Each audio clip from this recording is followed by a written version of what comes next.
My contribution was this. I did 100% of the software.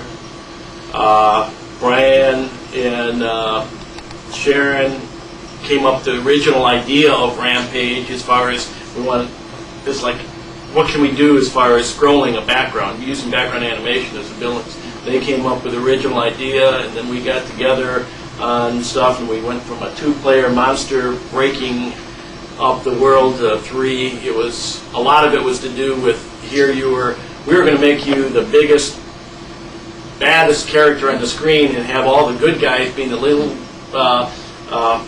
people that you were destroying. It was a game of letting you do the destruction. And you be the bad guy for a change. You be the bad guy and have fun at it. Rampage was inspired, oddly enough, not by the subject matter as much as it was by a limitation of the hardware.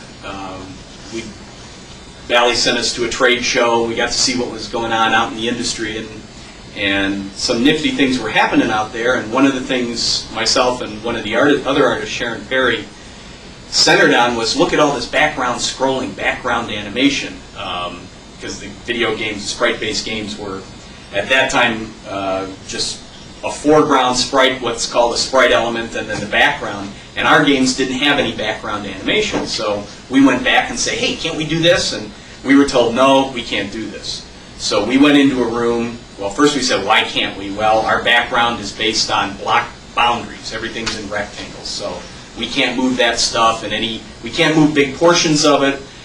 We only had a limited amount of art, so the limitations, we went into a room and said, okay, what could we do that is moving in rectangles?